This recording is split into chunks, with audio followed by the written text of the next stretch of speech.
Smart computer education YouTube ಚಾನಲ್ಗೆ ಸ್ವಾಗತ. ಇವತ್ತು ನಾನು ನಿಮಗೆ ಹೋಮ್ ಟ್ಯಾಬ್ನಲ್ಲಿ ಬರುವಂಥ ಎಲ್ಲ ರಿಬ್ಬನ್ಸ್ಗಳ ಬಗ್ಗೆ ತಿಳಿಸ್ಕೊಡ್ತಾ ಇದ್ದೀನಿ. ಸೊ ಇಲ್ಲಿ ನಾನೊಂದು ಕಂಟೆಂಟನ್ನು ತೊಗೊಂಡು ಇವಾಗ ಇದನ್ನು ಅಪ್ಲೈ ಮಾಡಿ ತೋರಿಸ್ತಾ ಇದ್ದೀನಿ. ನೋಡ್ಕೊಳ್ಳಿ, ಫಸ್ಟ್ ನಾನು ಇದನ್ನು ಸೆಲೆಕ್ಟ್ ಮಾಡ್ಕೋಬೇಕು. ನಾನು ಯಾವ ಕಂಟೆಂಟನ್ನು ನೋಡಿ, ಇಲ್ಲಿ ನಾನು ಕಟ್ ಅಂತ ಇದೆ, ಈ ಕಟ್ ಮಾಡ್ತಾ ಇದ್ದೀನಿ. ಸೊ ಇದು ಯಾವುದಾದ್ರು ಜಾಗದಲ್ಲಿ ತಂದಿಟ್ಟಿಲ್ಲಿ ಪೇಸ್ಟ್ ಮಾಡ್ತಾಯಿದ್ದೀನಿ. ಸೊ ಪೇಸ್ಟ್ ಆಯಿತು. ಹಾಗೆ ಕಂಟ್ರೋಲ್ ಝಡ್ ಹೊಡೆದ್ರೆ ಪುನಃ ನಾವು ಎಲ್ಲಿಂದಿತ್ತು ಅಲ್ಲಿಗೆ ರಿಟರ್ನ್ ಹೋಗುತ್ತೆ, ಅಂದರೆ ಅಂಡು ಆಗುತ್ತೆ. ನೆಕ್ಸ್ಟ್ ಕಾಪಿ ಅಂದರೆ ಆ ಜಾಗದಲ್ಲೂ ಇರುತ್ತೆ, ಹಾಗೆ ನಾವು ಪೇಸ್ಟ್ ಮಾಡಿದಂಥ ಜಾಗದಲ್ಲಿಯೂ ಕೂಡ ಇನ್ನೊಂದು ಇರುತ್ತೆ. ಸೊ ಕಾಪಿ ಪೇಸ್ಟ್ ನೋಡಿ, ಇಲ್ಲಿ ನೀವು ಚೇಂಜಸ್ ಮಾಡಬೇಕು ಅಂದರೆ ನೋಡಿ ಯಾವ ರೀತಿ ಬೇಕೋ ಆ ರೀತಿಯಾಗಿ ತೊಗೋಬೋದು. ನೆಕ್ಸ್ಟ್ ಇಲ್ಲಿ ಫಾರ್ಮೆಟ್ ಪೇಂಟರ್ ಅಂತಿದೆ. ಸೊ ಈ ಫಾರ್ಮೆಟ್ ಪೇಂಟರ್ ಏನಕ್ಕೆ ಯೂಸ್ ಆಗುತ್ತೆ ಅಂದರೆ, ಇಲ್ಲಿ ನಾನು ಈ ಟೆಕ್ಸ್ಟನ್ನು ಬೋಲ್ಡ್ ಮಾಡಿದ್ದೀನಲ್ವ, ಈ ಬೋಲ್ಡ್ ಮಾಡಿದ್ದ ಟೆಕ್ಸ್ಟನ್ನು ನಾನು ಸೆಲೆಕ್ಟ್ ಮಾಡ್ಕೊತಾ ಇದ್ದೀನಿ. ಈಗ ಫಾರ್ಮೆಟ್ ಪೇಂಟರನ್ನು ನಾನು ಕ್ಲಿಕ್ ಮಾಡ್ಕೊಂಡಿದ್ದೀನಿ. ಫಾರ್ಮೆಟ್ ಪೇಂಟರನ್ನು ಕ್ಲಿಕ್ ಮಾಡಿಕೊಂಡು ನೋಡಿ ಇಲ್ಲಿ ಹಾಕಿದರೆ, ಸೊ ಇಲ್ಲಿ ಏನು ಹಾಕಿರ್ತೀರ ಅದೇ ಬರುತ್ತೆ ನೋಡಿ. ಇದನ್ನು ಸೆಲೆಕ್ಟ್ ಮಾಡೋದು, ಫಾರ್ಮೆಟ್ ಪೇಂಟರಿಗೆ ಹಾಕೋದು ನೋಡಿ, ಈ ರೀತಿಯಾಗಿ ಅಪ್ಲೈ ಮಾಡ್ಬೋದು. ಇದು ಫಾರ್ಮೆಟ್ ಪೇಂಟರನ್ನು ಯೂಸ್ ಮಾಡೋ ರೀತಿ. ಆಮೇಲೆ ನೆಕ್ಸ್ಟ್ ಇಲ್ಲಿ ಲ್ಯಾಂಗ್ವೇಜ್ ಬರುತ್ತೆ. ಸೊ ಈ ಲ್ಯಾಂಗ್ವೇಜಲ್ಲಿ ನಾನಿಲ್ಲಿ ಸ್ವಲ್ಪ ನೋಡಿ, ಈ ಜಾಗದ ಇಟ್ಕೊಂಡು ಟ್ರ್ಯಾಕ್ ಮಾಡ್ಕೊಳ್ಳಿ ದೊಡ್ಡದು ಬೇಕಾದರೆ. ಸೊ ಇಲ್ಲಿ ಲ್ಯಾಂಗ್ವೇಜಲ್ಲಿ ನಾನು ಚೇಂಜ್ ಮಾಡಿ ತೋರಿಸ್ತಾ ಇದ್ದೀನಿ ನೋಡಿ. ಇಲ್ಲಿ ಲ್ಯಾಂಗ್ವೇಜನ್ನು ಚೇಂಜಸ್ ಮಾಡಲಿಕ್ಕೆ, ಇಲ್ಲಿ ಸೈಜಸ್ಸನ್ನು ನೀವು ಚೇಂಜಸ್ ಮಾಡಲಿಕ್ಕೆ, ಕಮ್ಮಿ ಬೇಕಾದರೆ ಕಮ್ಮಿ ಮಾಡ್ಕೊಳ್ಳಿ, ಜಾಸ್ತಿ ಬೇಕಿದ್ರೆ ಜಾಸ್ತಿ ಮಾಡ್ಕೋಬೋದು ಸೈಜಸ್ಸನ್ನು. ಸೊ ನೆಕ್ಸ್ಟ್ ಇದು ಹಾಗೆ growth font and shrink font ಅಂದರೆ increase and decrease of the font ಅಂದರೆ ನೋಡಿ, ದೊಡ್ಡದು ಬೇಕಾದ್ರೆ ದೊಡ್ಡದು ಮಾಡ್ಕೊಳ್ಳಿಕ್ಕೆ, ಚಿಕ್ಕದು ಬೇಕಾದ್ರೆ ಚಿಕ್ಕದು ಮಾಡ್ಕೊಳ್ಳಿಕ್ಕೆ ಇದನ್ನ ಯೂಸ್ ಮಾಡ್ತೀವಿ. ನೆಕ್ಸ್ಟು ಬೋಲ್ಡ್ ಬೇಕಾದರೆ ಬೋಲ್ಡ್ ಬೇಡ ಅಂದರೆ ಬೋಲ್ಡನ್ನು ಕ್ಯಾನ್ಸಲ್ ಮಾಡ್ಕೋಬೋದು. ಇಟ್ಯಾಲಿಕ್ ಅಂದರೆ ಸ್ವಲ್ಪ ಅಕ್ಷರ ಕ್ರಾಸ್ ಆಗಿ ಬರುತ್ತೆ, ಸೊ ಬೇಕಿದ್ರೆ ಕ್ರಾಸಾಗಿ ಮಾಡ್ಕೋಬೋದು, ಇಲ್ಲ ಸ್ಟ್ರೈಟ್ ಇಟ್ಕೋಬೋದು. ಅಂಡರ್ಲೈನಲ್ಲಿ ಎರಡು ವಿಧ ಇದೆ, ಸಿಂಗಲ್ ಅಂಡರ್ಲೈನ್ ಮತ್ತು ಡಬಲ್ ಅಂಡರ್ಲೈನ್. ನಿಮಗೆ ಡಬಲ್ ಅಂಡರ್ಲೈನ್ ಬೇಕಿದ್ರೆ ಡಬಲ್ ಅಂಡರ್ಲೈನ್ ಹಾಕಿ, ಸಿಂಗಲ್ ಅಂಡರ್ಲೈನ್ ಬೇಕಿದ್ರೆ ಸಿಂಗಲ್ ಅಂಡರ್ಲೈನ್. ಎರಡೂ ಬೇಡ ಅಂತ ಇದ್ದರೆ ಇಲ್ಲಿ ನನ್ನನ್ನು ಕ್ಲಿಕ್ ಮಾಡ್ಕೊಳ್ಳಿ ನೋಡಿ, ಹೋಗಿದೆ. ಸೊ ನೆಕ್ಸ್ಟ್ ಬಾರ್ಡರ್ಸಲ್ಲಿ ನೋಡಿ, ನಾನು ಕಂಟೆಂಟನ್ನು ಸೆಲೆಕ್ಟ್ ಮಾಡ್ಕೊತಾ ಇದ್ದೀನಿ.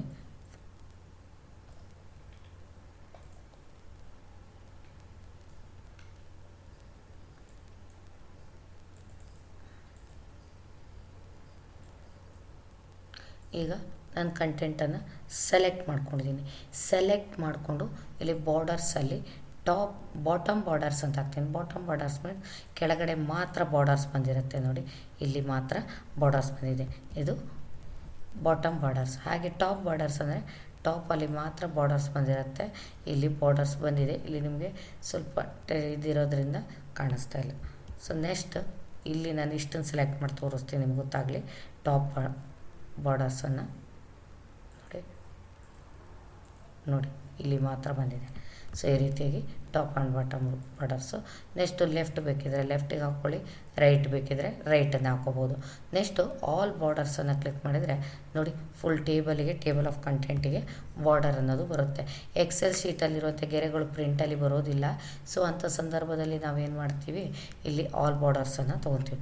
ಔಟ್ಸೈಡ್ ಅಂದರೆ ಹೊರಗಡೆ ಮಾತ್ರ ಬಾರ್ಡರ್ಸ್ ಬೇಕಿದ್ರೆ ಔಟ್ಸೈಡ್ ಬಾರ್ಡರ್ಸನ್ನು ನಾವು ಕ್ಲಿಕ್ ಮಾಡ್ಕೋಬೇಕಾಗತ್ತೆ. ನೆಕ್ಸ್ಟ್ ಥಿಕ್ ಬಾಕ್ಸ್ ಬಾರ್ಡರ್ ನೋಡಿ, ಥಿಕ್ ಬಾಕ್ಸ್ ಬಾರ್ಡರ್ ಅಂದರೆ ಈ ರೀತಿಯಾಗಿ ಡಾರ್ಕಾಗಿ ಬರುತ್ತೆ. ನೆಕ್ಸ್ಟ್ ಡಬಲ್ ಬಾರ್ಡರ್ ಅಂತಿದೆ. ಸೊ ಬಾಟಮಲ್ಲಿ ಕೆಳಗಡೆ ಎರಡು ಗೆರೆ ಬೇಕಿದ್ರೆ ಡಬಲ್ ಬಾರ್ಡರ್ ಬೇಕಿದ್ರೆ ಡಬಲ್ ಬಾರ್ಡರನ್ನು ತೊಗೋಬೋದು. ಹಾಗೆ ನಿಮಗೆ ಥಿಕ್ ಬಾರ್ಡರ್ ಬೇಕಿದ್ರೆ, ಟಾಪ್ ಆ್ಯಂಡ್ ಬಾರ್ಡರ್ ಬೇಕಿದ್ರೆ ಟಾಪ್ ಆ್ಯಂಡ್ ಡಬಲ್ ಬಾರ್ಡರ್ ಬೇಕಿದ್ರೆ ಟಾಪಲ್ಲಿ ತೊಗೋಬೋದು. ನೆಕ್ಸ್ಟು ಡ್ರಾ ಬಾರ್ಡರನ್ನು ಕ್ಲಿಕ್ ಮಾಡ್ಕೊಂಡು ನೋಡಿ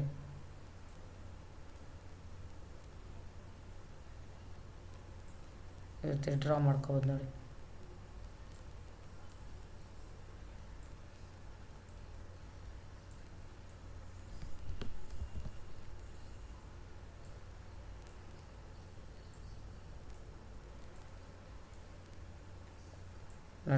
ಈ ರೀತಿಯಾಗಿ ಅಪ್ಲೈ ಮಾಡ್ಕೋಬೋದಾಗಿದೆ.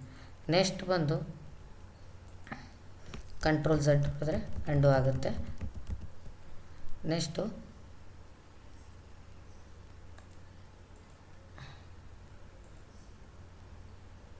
ಇಲ್ಲಿ ಬಾರ್ಡರ್ಸ್ ಒಳಗೆ ಡ್ರಾಪ್ ಬಾರ್ಡರ್ ಗ್ರೈಡ್ ಅಂತಿದೆ, ಇದನ್ನು ನೋಡಿ ಒಂದೇ ಸತಿ ಬಾರ್ಡರ್ಸ್ ಅನ್ನೋದು ಅಪ್ಲೈ ಆಗುತ್ತೆ. ಸೊ ನೆಕ್ಸ್ಟ್ ಬರುವಂಥದ್ದು ಇರೇಸರ್ ಬಾರ್ಡರ್ ಅಂದರೆ ಬಾರ್ಡರ್ ಹಾಕಿರ್ತೀರ ಅದನ್ನ ಇರೇಸ್ ಮಾಡ್ಬೇಕಂದು ನೋಡಿ, ಇರೇಸ್ ಬೇಕಿದ್ರೆ ಇರೇಸ್ ಮಾಡ್ಬೋದು ಬಾರ್ಡರನ್ನು. ಸೊ ಇದು ಇರೇಸ್ ಬಾರ್ಡರ್ನ ಕೆಲಸ. ನೆಕ್ಸ್ಟ್ ಬಂದು ಲೈನ್ ಕಲರ್, ನಾನು ಇಲ್ಲಿ ಯಾವುದಾದ್ರು ಒಂದು ಕಲರನ್ನು ಲೈನ್ ಮಾಡ್ಕೊತೀನಿ ನೋಡಿ.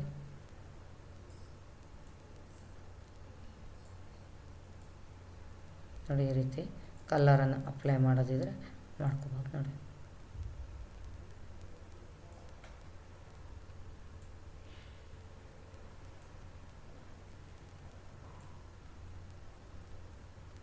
ಈ ರೀತಿಯಾಗಿ ಅಪ್ಲೈ ಮಾಡ್ಕೋಬೋದು ನೋಡಿ, ಈ ರೀತಿಯಾಗಿ ನೀವು ಅಪ್ಲೈ ಮಾಡ್ಕೋಬೋದು.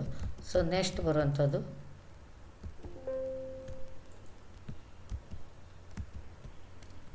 ಲೈನ್ ಸ್ಟೈಲ್ಸಲ್ಲಿ ನಿಮ್ಗೆ ಯಾವ ರೀತಿ ಸ್ಟೈಲ್ಸ್ ಬೇಕೋ ಅದು ತೊಗೋಬೋದು.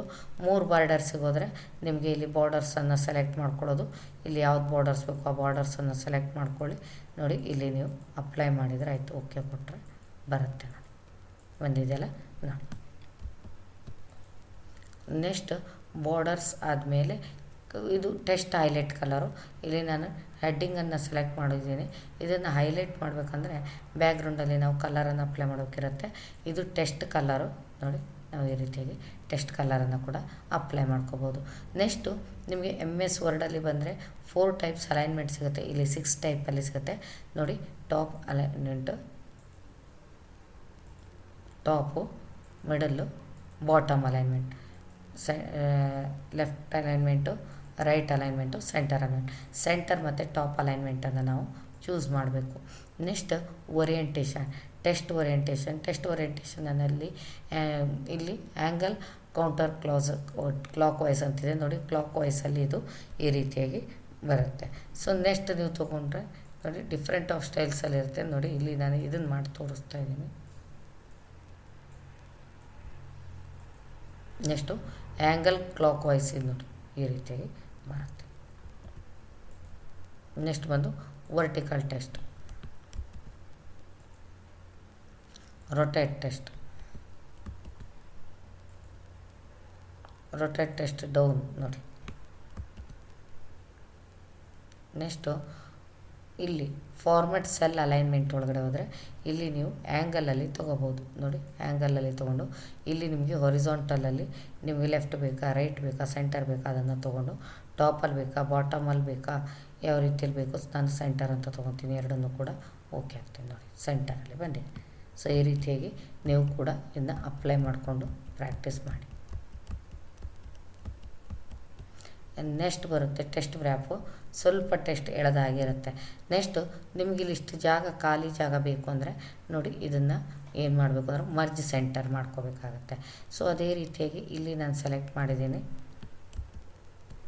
ನೋಡಿ. ಸೆಲೆಕ್ಟ್ ಮಾಡಿಕೊಂಡು ಮರ್ಜ್ ಅಕ್ರಾಸ್ ಅಂದರೆ ನೋಡಿ ಈ ಅಡ್ಡಗೆರೆ ಏನಿದೆಯಲ್ಲ ಇದು ಮಾತ್ರ ಅಳಿಸೋಗಿದೆ ನೋಡಿ, ಈ ರೀತಿಯಾಗಿ ಮಾಡ್ಕೋಬೋದು. Merge center, merge across, merge across mean ಕಾಲಮನ್ನು ತೆಗೆದುಬಿಡುತ್ತೆ. ನೆಕ್ಸ್ಟ್ ಮರ್ಜ್ ಸೆಲ್ ಅಂತಿದೆ ನೋಡಿ, ಈ ರೀತಿಯಾಗಿ ಅಪ್ಲೈ ಆಗುತ್ತೆ. ನೆಕ್ಸ್ಟ್ ಅನ್ಮರ್ಜ್ ಅಂತ ಮಾಡ್ಕೊಂಡ್ರೆ ಆಯಿತು. ನೆಕ್ಸ್ಟು ನಾನಿಲ್ಲಿ ಒಂದು ನಂಬರ್ಸನ್ನು ಬರಿತಾ ಇದ್ದೀನಿ ನೋಡ್ಕೊಳ್ಳಿ. ಸೊ ಇಲ್ಲಿ ಒಂದು ನಂಬರ್ಸನ್ನು ಟೈಪ್ ಮಾಡ್ಕೊಂಡಿದ್ದೀನಿ. ಸೊ ಈ ನಂಬರ್ಸನ್ನು ಸೆಲೆಕ್ಟ್ ಮಾಡಿಕೊಂಡು ಇಲ್ಲಿ ಜನರಲಲ್ಲಿ ಬರುವಂಥ ಕರೆನ್ಸಿಗೆ ಹಾಕ್ತೀನಿ ನೋಡಿ. ಏನು ಬಂತು, ಕರೆನ್ಸಿ ಸಿಂಬಲ್ ಆನ್ ಆಯಿತು. ಸೊ ಅದೇ ರೀತಿಯಾಗಿ ಶಾರ್ಟ್ ಡೇಟಿಗೆ ಹಾಕ್ತೀನಿ ನೋಡಿ, ಡೇಟ್ ಆನ್ ಆಯಿತು. ನೆಕ್ಸ್ಟು ಲಾಂಗ್ ಟೈಮ್ ಹಾಕ್ತೀನಿ, ಲಾಂಗ್ ಟೈಮ್ ಬಂತು. ನೆಕ್ಸ್ಟ್ ನೋಡಿ ಟೈಮಿಗೆ ಕನ್ವರ್ಟ್ ಆಗುತ್ತೆ. ಹಾಗೆ ಪರ್ಸಂಟೇಜ್ ಬೇಕಿದ್ರೆ ಪರ್ಸಂಟೇಜಿಗೆ ಕನ್ವರ್ಟ್ ಮಾಡ್ಬೋದು ನೋಡಿ. ಬೇರೆ ಬೇರೆ ರೀತಿಯಲ್ಲಿ ನೀವು ಇದನ್ನು ಅಪ್ಲೈ ಮಾಡ್ಕೋಬೋದು.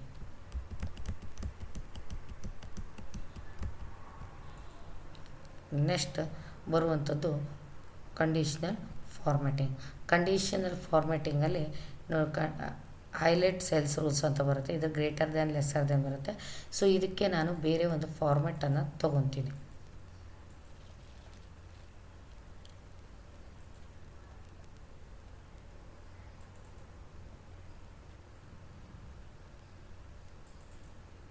ಸೊ ಈ ಒಂದು ಕಂಟೆಂಟನ್ನು ತೊಗೊಂಡಿದ್ದೀನಿ.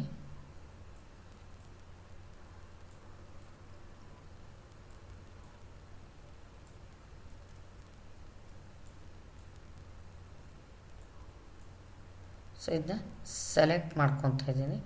ಸೆಲೆಕ್ಟ್ ಮಾಡಿಕೊಂಡು ಈಗ ನಾನು ಕಂಡೀಷ್ನಲ್ ಫಾರ್ಮೆಟಿಂಗಲ್ಲಿ ಹೈಲೈಟ್ ಸೆಲ್ಸ್ ರೂಲ್ಸಲ್ಲಿ ಗ್ರೇಟರ್ ದ್ಯಾನನ್ನು ಕೊಡ್ತೀನಿ. ನೋಡಿ, ಹೈಯೆಸ್ಟ್ ಇರುವಂಥದ್ದನ್ನು ಇದು ಫೈಂಡ್ ಔಟ್ ಮಾಡಿ ತೋರಿಸುತ್ತೆ. ಸೊ ಹೆಸರನ್ನು ಬಿಟ್ಟು ನೀವು ಸೆಲೆಕ್ಟ್ ಮಾಡ್ಕೊಳ್ಳಿ. Conditional formatting highlight cells rules greater than. ನೋಡಿ, ಇಲ್ಲಿ ನೀವು ಕಲರ್ಸ್ ಬೇಕಿದ್ರೆ ಬೇರೆ ಕಲರ್ಸಲ್ಲಿ ಇದನ್ನು ಅಪ್ಲೈ ಮಾಡಿಕೊಂಡು ನೋಡ್ಬೋದು. Next conditional formatting highlight cells ರೂಲ್ಸಲ್ಲಿ ಲೆಸ್ಸರ್ ದೆನ್, ಕಡಿಮೆ ಇರುವಂಥದ್ದನ್ನು ಇದು ತೋರಿಸುತ್ತೆ. ಇಲ್ಲಿಯೂ ಕೂಡ ಕಲರನ್ನು ನೀವು ಚೇಂಜಸ್ ಮಾಡಿಕೊಂಡು ನೋಡ್ಬೋದು. ಕಂಡೀಷ್ನಲ್ ಫಾರ್ಮೆಟಿಂಗ್ ಹೈಲೈಟ್ ಸೆಲ್ಸ್ ರೂಲ್ಸಲ್ಲಿ ಬಿಟ್ವೀನ್, ಮಧ್ಯದಲ್ಲಿರುವಂಥ ಸಂಖ್ಯೆಗಳನ್ನು ಕೂಡ ಫೈಂಡ್ ಔಟ್ ಮಾಡಿ ಇದು ತೋರಿಸುತ್ತೆ. ನೆಕ್ಸ್ಟ್ ಈಕ್ವಲ್ಸ್ ಟು, ಈಕ್ವಲ್ ಇದ್ದರೆ ಈಕ್ವಲ್ಸ್ ಒಂದೇ ಸಂಖ್ಯೆ ಇರೋದ್ರಿಂದ ಇಲ್ಲಿ ಈಕ್ವಲ್ಸ್ ಒಂದನ್ನು ತೋರಿಸ್ತಾ ಇದೆ. ನೆಕ್ಸ್ಟ್ ಬಂದು conditional formatting highlight cells rules test that content ಅಂತ ಇದೆ. ಸೊ ಇಲ್ಲಿ ಟೆಸ್ಟ್ ಏನಾದ್ರು ಇದ್ದರೆ ಅದರ ಕಂಟೆಂಟನ್ನು ನೋಡಿ, ಬೇಸಿಕ್ ಸ್ಯಾಲರಿಯಲ್ಲಿ ಬ್ಲರ್ರಾಗಿ ಕಾಣಿಸ್ತಾ ಇದೆ. ನೋಡಿ ಚೇಂಜ್ ಆಯಿತು.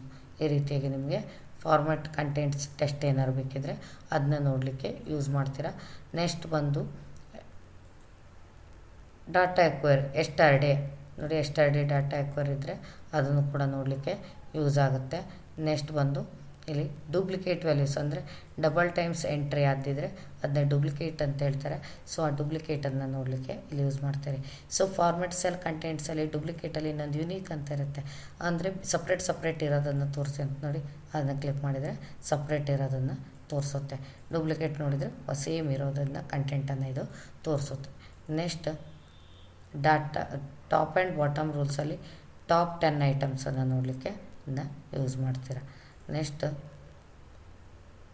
ಟಾಪ್ 10% ಅಂದರೂ ಕೂಡ ಸೇಮ್ ಹೈಯೆಸ್ಟ್ ಇರುವಂಥ 10. ನೋಡಿ ಕಮ್ಮಿ ಬೇಕಿದ್ರೆ ಇಲ್ಲಿ ಕಮ್ಮಿ ತೊಗೋಬೋದು, ಜಾಸ್ತಿ ಬೇಕಿದ್ರೆ ಜಾಸ್ತಿ ಕೂಡ ಮಾಡ್ಕೋಬೋದು. Next top and bottom rules ಒಳಗಡೆ 10 ಐಟಮ್ಸ್, ಟಾಪ್ 10 ಐಟಮ್ಸ್ ಕೂಡ ಅದೇ. Above average, below average, above average ಎಷ್ಟಿದೆ, ಬಿಲೋ ಎವರೇಜ್ ಎಷ್ಟಿದೆ ಅಂತ ನೋಡಲಿಕ್ಕೆ ಈಗ ಟಾಪ್ ಆ್ಯಂಡ್ ಬಾಟಮ್ ರೂಲ್ಸಲ್ಲಿ ಬಿಲೋ ಎವರೇಜ್ ಮತ್ತು ಎಬೋ ಎವರೇಜನ್ನು ನೀವು ಚೆಕ್ ಮಾಡ್ಬೋದಾಗಿದೆ. ನೆಕ್ಸ್ಟ್ ಬಂದು ಡಾಟಾ ಬ್ಯಾರ್ಸ್, ಅಂದರೆ ಹೈಯೆಸ್ಟು ಲೋಯೆಸ್ಟನ್ನು ಫೈಂಡ್ ಔಟ್ ಮಾಡಲಿಕ್ಕೆ ನೀವು ಈ ಒಂದು ಡಾಟಾ ಬ್ಯಾರ್ಸನ್ನು ಅಪ್ಲೈ ಮಾಡ್ತೀರಾ. ಸೊ ಕಲರ್ ಸ್ಕೇಲ್ಸ್ ಅಂದರೆ ಡಿಫ್ರೆಂಟ್ ಆಫ್ ವ್ಯಾಲ್ಯೂಸಿಗೆ ಡಿಫ್ರೆಂಟ್ ಆಫ್ ಕಲರ್ಸ್ ಅನ್ನೋದು ಅಪ್ಲೈ ಆಗುತ್ತೆ. ಡಿಫ್ರೆಂಟ್ ಆಫ್ ವ್ಯಾಲ್ಯೂಸಿಗೆ ಡಿಫ್ರೆಂಟ್ ಆಫ್ ಕಲರ್ಸನ್ನು ಅಪ್ಲೈ ಮಾಡಬೇಕೆ ಆದರೆ ಇದನ್ನು ನೀವು ಯೂಸ್ ಮಾಡ್ತೀರಾ. ನೆಕ್ಸ್ಟ್ ಐಕಾನ್ ಸೆಟ್, ಇಲ್ಲಿ ನಿಮಗೆ ಐಕಾನ್ಗಳನ್ನು ಸೆಟ್ ಮಾಡ್ಕೋಬೇಕು. ಹೈಯೆಸ್ಟು ಲೋಯೆಸ್ಟನ್ನು ಐಕಾನ್ಗಳನ್ನು ಸೆಟ್ ಮಾಡಬೇಕಾದ್ರೆ ಇದೊಂದು ಯೂಸ್ ಆಗುತ್ತೆ. ನೆಕ್ಸ್ಟ್ ಫಾರ್ಮೆಟ್ ಟೇಬಲ್, ಅಂದರೆ ಟೇಬಲನ್ನು ಡಿಸೈನ್ ಮಾಡಲಿಕ್ಕೆ. ಸೊ ಇಲ್ಲಿ ನಾನು ಕಂಟೆಂಟನ್ನು ಸೆಲೆಕ್ಟ್ ಮಾಡ್ಕೊಂಡಿದ್ದೀನಿ, ಫಾರ್ಮೆಟ್ ಟೇಬಲಿಗೆ ಹೋಗ್ತೀನಿ. ನೋಡಿ ಡಿಸೈನ್ಸ್ಗಳನ್ನು ಅಪ್ಲೈ ಮಾಡ್ಕೊತೀನಿ. ನೋಡಿ ಡಿಸೈನ್ ಈ ರೀತಿ ಬರುತ್ತೆ. ಇಲ್ಲಿ ಡಿಫ್ರೆಂಟ್ ಆಫ್ ಡಿಸೈನನ್ನು ಕೂಡ ಚೇಂಜ್ ಮಾಡ್ಬೋದಾಗಿದೆ. ನೆಕ್ಸ್ಟ್ ಸೆಲ್ ಸ್ಟೈಲ್ಸ್, ಪ್ರತಿ ಸೆಲ್ಲಿಗೂ ಕೂಡ ನೀವೇನಾದ್ರು ಸ್ಟೈಲ್ಸ್ಗಳನ್ನು ಹಾಕ್ಬೇಕಂದ್ರೆ ಸೆಲ್ ಸ್ಟೈಲ್ಸನ್ನು ಯೂಸ್ ಮಾಡ್ಬೋದು. ಸೊ ಇಲ್ಲಿ ನೋಡಿ ಇನ್ನೂ ಡಿಫ್ರೆಂಟ್ ಆಫ್ ಸೆಲ್ ಸ್ಟೈಲ್ಸ್ ಇದೆ. ನೋಡಿ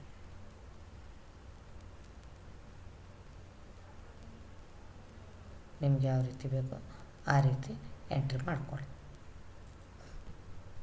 ನೆಕ್ಸ್ಟ್ ಬಂದು ಇನ್ಸರ್ಟ್ ಮಧ್ಯದಲ್ಲಿ ಏನಾದರೂ ಒಂದು ಸೆಲ್ ಇನ್ಸರ್ಟ್ ಬೇಕು ಅಂದರೆ ಇನ್ಸರ್ಟ್ ಸೆಲ್ಲನ್ನು ಕ್ಲಿಕ್ ಮಾಡಿ ಇಲ್ಲಿ ಎಂಟೈರ್ಡ್ ಸೆಲ್ ಡೌನ್ ಅಂತ ಕೊಡಿ. ಬಂತು ನೋಡಿ, ಒಂದು ಸೆಲ್ ಬೇಕಿದ್ರೆ ಸೆಲ್ಲನ್ನು ಇನ್ಸರ್ಟ್ ಮಾಡ್ಕೋಬೋದು.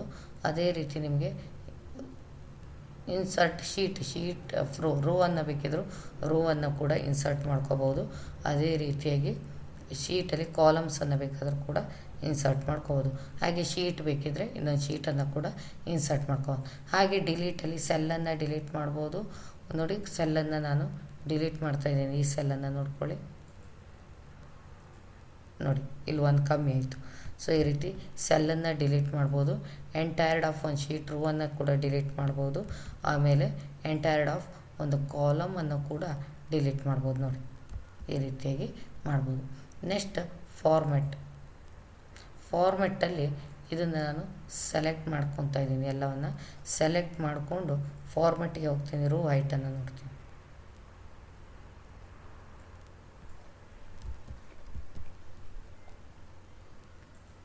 ನೋಡಿ, ರೋ ಹೈಟನ್ನು ಚೇಂಜ್ ಮಾಡ್ಬೋದು.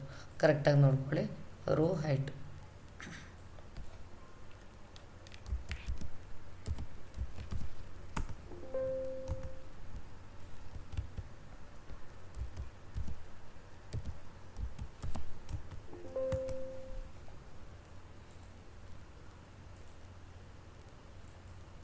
ಆರ್ಟ್ ಆಫ್ ಇಟ್ ತೊಗೊತೀನಿ. ನೆಕ್ಸ್ಟ್ ಬಂದು ಕಾಲಮ್ ವಿಡ್ತ್ ಏನಾದ್ರು ಬೇಕಿದ್ರೆ ಚೇಂಜ್ ಮಾಡ್ಕೊಳ್ಳಿ. ನೋಡಿ, ಚೇಂಜ್ ಆಯಿತು. ನಿಮಗೆ ಎಷ್ಟು ಬೇಕೋ ಅಷ್ಟನ್ನು ಕಾಲಮ್ ವಿಡ್ತನ್ನು ತೊಗೋಬೋದು. ನೆಕ್ಸ್ಟ್ ಹೈಡ್ ಆ್ಯಂಡ್ ಅನ್ಹೈಡನ್ನು ಮಾಡಲಿಕ್ಕೆ ಇದು ಯೂಸ್ ಮಾಡ್ತೀವಿ. ರೀನೇಮ್, ಇಲ್ಲಿಗ ಶೀಟ್ 1 ಅಂತ ಇದೆ. ಸೊ ಇದಕ್ಕೆ ರೀನೇಮ್ ಏನಾದ್ರು ಕೊಡಬೇಕಿದ್ರೆ ರೀನೇಮ್ ಶೀಟ್ ಅಂತ ಕೊಡಿ. ಸೊ ಇಲ್ಲಿ ನನ್ನ ಹೆಸರನ್ನು ನಾನು ಎಂಟ್ರಿ ಮಾಡ್ತಾಯಿದ್ದೀನಿ. ನೋಡಿ, ಶೀಟ್ ನೇಮ್ ಚೇಂಜ್ ಆಯಿತು. ನೆಕ್ಸ್ಟ್ ಬಂದು ಮೂವ್ ಶೀಟ್, ಅಂದರೆ ಬೇರೆ ಕಡೆ ನೀವು ಮೂವ್ ಮಾಡಬೇಕಂದ್ರೆ ಮೂವ್ ಶೀಟನ್ನು ನೀವು ಯೂಸ್ ಮಾಡ್ಬೋದು. ನೆಕ್ಸ್ಟ್ ಟ್ಯಾಬ್ ಕಲರ್, ಏನಾದ್ರು ಟ್ಯಾಬಿಗೆ ಕಲರ್ ಬೇಕಂದರೆ ಡಿಫ್ರೆಂಟ್ ಆಫ್ ಕಲರ್ಸನ್ನು ಆ್ಯಡ್ ಮಾಡ್ಕೊಳ್ಳಿ. ನೆಕ್ಸ್ಟ್ ಬಂದು ಅದಿಷ್ಟು ಇದರಲ್ಲಿ ಬರುವಂಥದ್ದು. ನೆಕ್ಸ್ಟು ಆಟೋಸಮ್ ಬಗ್ಗೆ ತಿಳಿಸ್ಕೊಡ್ತಾ ಇದ್ದೀನಿ. ನೋಡಿ, ಇಲ್ಲಿ ಒಂದು ಆಟೋಸಮ್ ಅಂತ ಇದೆ. ಸೊ ಇದರಲ್ಲಿ ಕ್ಲಿಕ್ ಮಾಡಿದರೆ ಆಟೋಸಮ್ ಅಂತ ಎಲ್ಲದಕ್ಕೂ ಟೋಟಲ್ ಸಮ್ ಆಗಿದೆ. ನೋಡಿ, ಇಲ್ಲಿ ಆಟೋಸಮ್ಮನ್ನು ಕ್ಲಿಕ್ ಮಾಡಿದಾಗ ಸೊ ಅದೇ ನಾನು ಈ ಒಂದು ಕಂಟೆಂಟನ್ನು ಸೆಲೆಕ್ಟ್ ಮಾಡ್ಕೊತೀನಿ. ನೋಡಿ, ಆಟೋಸಮ್ ತೊಗೊತಲ್ವ ಆಟೋ ಸಮ್ ಮಾಡಲಿಕ್ಕೆ. ನೆಕ್ಸ್ಟ್ ಬರುವಂಥದ್ದು ಫಿಲ್ ಸೀರೀಸ್, ಅಂದರೆ ಇಲ್ಲಿ ಹೆಸರು ಆಚೆ ಈಚೆ ಆಗಿರುತ್ತೆ. ಇದರಲ್ಲಿ ನಾನು ಫಿಲ್ ಸೀರೀಸನ್ನು ಮಾಡ್ತೀನಿ. ಒಂದು ನಿಮಿಷ, ಇಲ್ಲಿ ಒಂದು ಸೀರಿಯಲ್ ನಂಬರ್ ಕಾಲಮನ್ನು ಹಾಕ್ಕೊತೀವಿ. ಎಂಟೈರ್ಡ್ ಒಂದು ಕಾಲಮ್. ಸೊ ಇಲ್ಲೊಂದು ಕಾಲಮ್ ಹಾಕ್ಕೊತಾ ಇದ್ದೀನಿ, ಸೀರಿಯಲ್ ನಂಬರ್ ಅಂತ. ಸೊ ಇಲ್ಲಿ 1 ಅಂತ ತೊಗೊಂಡಿದ್ದೀನಿ, ಸೀರಿಯಲ್ ನಂಬರ್ 1 ಅಂತ ತೊಗೊಂಡಿದ್ದೀನಿ. ಸೊ ಇಲ್ಲಿ ಕಾಲಮ್ ನಂಬರ್. ಈಗ ಒಂದು ಸೆಲ್ಲಲ್ಲಿ ಇಟ್ಕೊಂಡು ಇಲ್ಲಿ ಫಿಲ್ಲಿಗೆ ಹೋಗ್ತೀನಿ. ಸಿರೀಸಲ್ಲಿ ನನಗೆ ಕಾಲಮ್ಸಲ್ಲಿ 1ರಿಂದ 12ವರೆಗೂ ನಂಬರ್ಸ್ ಬೇಕು. ಸೊ ಓಕೆ ಕೊಡ್ತೀನಿ. ನೋಡಿ, 1 to 12ವರೆಗೂ ನಂಬರ್ಸ್ ಬಂದಿದೆ. ಸೊ ಇದೇ ರೀತಿಯಾಗಿ ನೀವು ಎಷ್ಟು ನಂಬರ್ಸ್ಗಳನ್ನು ಕೂಡ ಇಲ್ಲಿ ಆ್ಯಡ್ ಮಾಡ್ಕೋಬೋದು.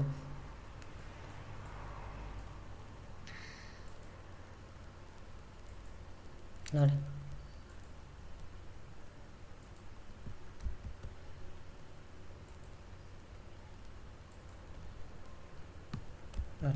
ಏನಾದ್ರು ಚೇಂಜಸ್ ಬೇಕಿದ್ರೆ ಇಲ್ಲಿ ಮಾಡ್ಕೊಳ್ಳಿ. ಕ್ಲಿಯರ್ ಅಂತ ಕೊಟ್ಟರೆ ಕ್ಲಿಯರ್ ಆಲ್ ಆಗುತ್ತೆ. ಸೊ ಕ್ಲಿಯರ್ ಬೇಕಿದ್ರೆ ಕ್ಲಿಯರ್ ಮಾಡ್ಕೊಳ್ಳಿ. ನೆಕ್ಸ್ಟ್ ಡಾಟಾ ಸಾರ್ಟಿಂಗ್ ಅಂದರೆ ಇದು ABCDಯಲ್ಲಿ ಆಲ್ಟರ್ನೇಟಿವ್ ಆಗಿ ಇಲ್ಲ.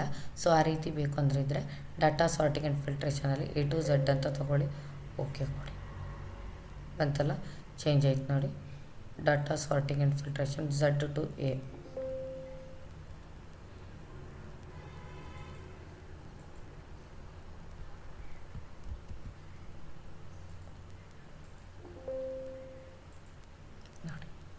ಈ ರೀತಿಯಾಗಿ ಡಾಟಾ ಸಾರ್ಟಿಂಗ್ ಆ್ಯಂಡ್ ಫಿಲ್ಟ್ರೇಷನನ್ನು ಮಾಡ್ಬೋದಾಗಿದೆ.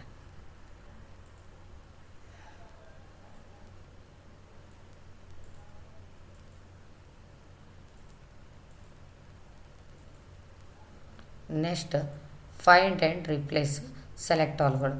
ಇವು ನಮಗೆ ಹುಡುಕಿದ ಜಾಗವನ್ನದಲ್ಲಿ ಬೇರೆ ಏನಾದರೂ ಸೇರಿಸ್ಲಿಕ್ಕಿದ್ರೆ ಈ ಒಂದು ಫೈಂಡ್ ಅನ್ನೋದು ಯೂಸ್ ಆಗುತ್ತೆ. ಮುಂದಿನ ವಿಡಿಯೋದಲ್ಲಿ ಇನ್ಸರ್ಟ್ ಮೆನು ಜೊತೆ ಬರ್ತೀನಿ. ಅಲ್ಲಿವರೆಗೂ ಟೇಕ್ ಕೇರ್, ಬಾಯ್.